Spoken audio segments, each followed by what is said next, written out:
What's up, everyone? It's your girl Nija, and you're now tuned in to Our Music Is Ours.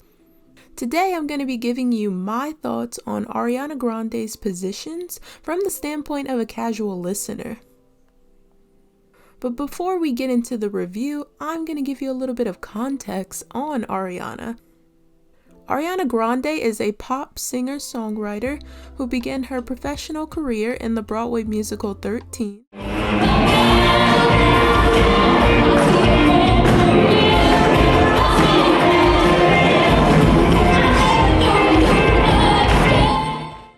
Before becoming the breakout star of Nickelodeon's Victorious, where she rose to fame as Cat Valentine and even landed a spin-off, Cat and Sam.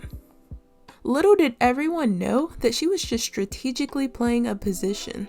Okay, yes, we know she was playing a role, but she was also in real life playing the role of an actress. Acting was just a means to an end for her. She told Vogue in 2019, "I never really saw myself as an actress.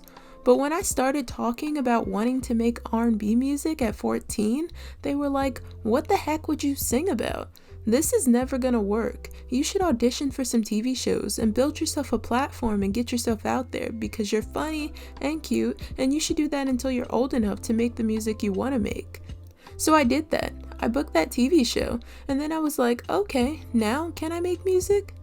While on Victorious, Grande began making moves to advance her music career, rerouting her tween Nickelodeon fans from their TVs to their phones to watch her covers on YouTube. Off those covers, she would land a deal with Republic Records and begin creating her successful debut, Yours Truly. What's so interesting about Ariana is that her Victorious co-star, Victoria Justice, was the most likely to succeed. Despite Ariana having the better voice, Victoria was the lead of the show and the more well-known. Yet Ariana would end up skyrocketing, leaving Victoria in the dust. Ariana has since gone on to release a total of 6 albums, with the latest project, Positions, released today, after a little over 2 weeks' notice. So now that you have some context about her, I figured I'd share a little bit about me. I am a casual Ariana Grande listener, meaning I'm aware that she has one of the best voices in pop, but I don't know her albums from front to back. I've only listened to the entirety of 2 of her albums, Sweetener and Thank You Next, at least up until this point. Some of the songs that I like from her are Needy, The Way, Right There, that song that sounds like an Ashanti song from the early 2000s, Baby I, Let Me Love You, Better Days, and my absolute favorite, Be Alright. Like, that is just a wonderful inspirational song. And so now that I've given you a little bit of context on both her and me, let's get into this reaction/review. Number 1, Shut Up. Shut Up sets the tone for the album's unapologetic vibe. The instrumentation is my absolute favorite part of this song. I love the use of strings as I feel they, along with horns, can really elevate a song. I saw that in Ariana's frequent collaborator Victoria Monet's project Jaguar, where horns and strings just added a sense of extravagance to the songs. I think it might be because these are instruments that we don't hear a lot in mainstream music compared to the guitar, piano, and drums. So when we do hear these elements, it feels like a treat. The introduction sounds like the sad part of a film, and the outro feels whimsical like a Disney princess movie. In this song, I do hear an issue with her enunciation. Shut up sounds like show love if you're not actively listening. I don't know if that was just me. I like the pre-chorus and chorus. Lyrically, the verses are meh, but I do like her delivery. This is a favorite for me, but only because of the sonics. Number 2, 34 plus 35. This song shows continuity between the last song with the strings, but the added trap elements with the claps makes it more contemporary and up-tempo. This is a song that you can do a 2-step to. I really only like the melody of the chorus. Lyrically, I wasn't expecting it to be so explicit, and some of the lyrics are simple, like, I've been drinking coffee and I've been eating healthy. I do think she missed an opportunity to incorporate an interpolation or a sample of Cameo's Candy when she says that tastes like candy line. This song still has strong replay value for me. Am I the only one who looks at the credits? Random, but there's 10 writers on this song. I wonder how they split the writing credits. Like, does everyone get 10%, or does she get 40 or 50% and the others divvy out the rest? I'm curious. Number 3, Motive featuring Doja Cat. This song is house inspired, so it's a complete break from the previous songs. The chorus is simple, but it's the strongest part. Doja fit the song, but I'm not crazy about her verse.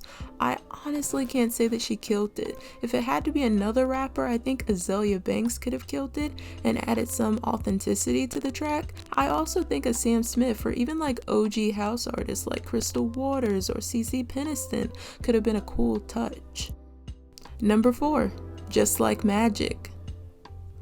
This really sounds like a song Jhené Aiko would sing, from the delivery to the whole manifestation theme. The lyrics are positive and well-meaning, but they don't seem authentic to her. Some of the lyrics leave much to be desired, like the chorus, middle finger to my thumb and then I snap it. Like, I don't think anybody needs directions on how to snap their fingers. That kind of reminds me of her song titles, where it's like she thinks she's being clever by naming the song 35 plus 34 instead of 69. Or 630 spelled out versus just shown numerically, but it's really just unnecessary, in my opinion. I could do without this song. Number 5, Off the Table featuring The Weeknd. I really love this song. The strings are back in full effect, and it features some of the strongest vocals on the album. This song sounds like it could have been on Mariah Carey's Emancipation of Mimi album. I like how she sings Just Wanna Know If Love Is Completely Off the Table. While I think The Weeknd is a fit on this record, I think this song could have been taken up another notch with a male vocalist that can sing their face off. Someone with silky vocals that could glide all over this song with runs, like an Usher, a Mario, or a Duran Bernard. Number 6, 630. This track offers a sense of continuity with its usage of strings. I really only like the pre-chorus. The chorus is basic, but she does sing it really well. It kind of reminds me of her song REM. Overall, I could really do without this song.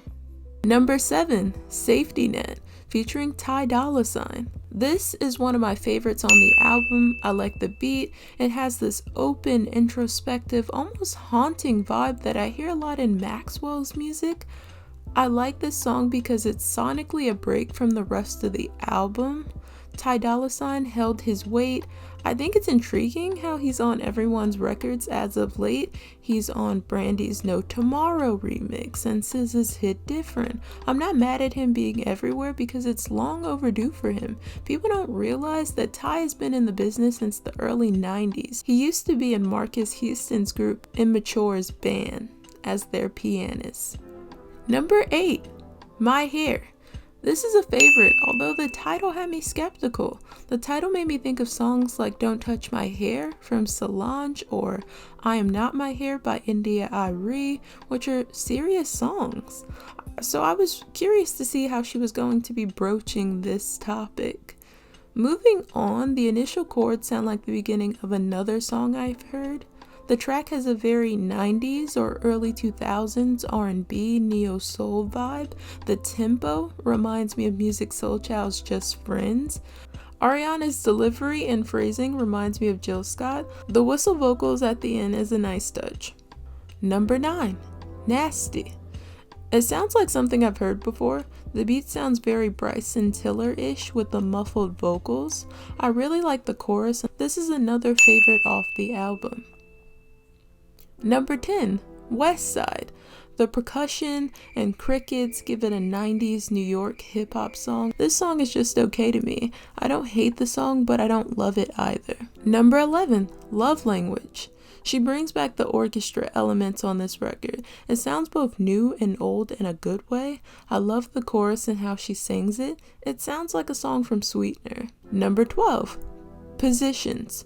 This song has more of the strings I like. This is the lead single of the album. I didn't like it when I first heard the song, which was when I watched the video, but now I do. I have no complaints. It's a bop.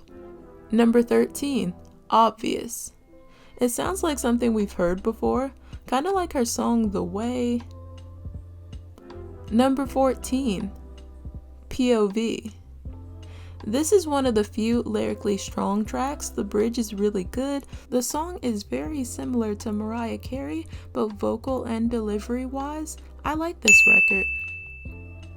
In conclusion, I give this project a B. I like it, it's good, but it's not innovative. Her vocals sound amazing and they honestly carry the songs. Her vocals made me like a lot of songs that I wouldn't have if they were sung by somebody else. The subject matter and consistent instrumentation used gives it a strong sense of continuity, but they switched it up enough to where it doesn't sound like one long continuous song. I can definitely hear the R&B influence. I hear so many people in this album: Mariah Carey, Jill Scott, Maxwell, Music Soul Child, Jhené Aiko, and I'm sure there are many others that I can't even think of right now. It's very much diet R&B. I do like how she mixed classical elements with traditional R&B, neo-soul, hip-hop, and trap, and made for a nice blend. It would be nice to see her be more experimental and collab with artists who aren't as mainstream. I say this because Ariana is in a space where she doesn't have to work with only popular artists. She can put people on who don't work for her. It would also be nice to see her strengthen her lyrics. I feel she can do this by working with people who aren't her friends, people who can really challenge her for the better. These are my thoughts. For those of you who are more familiar with Ariana, or even newer listeners like me, what are your thoughts on Ariana Grande's album, Positions? If you like this video, please like, comment, and subscribe. Thanks for watching!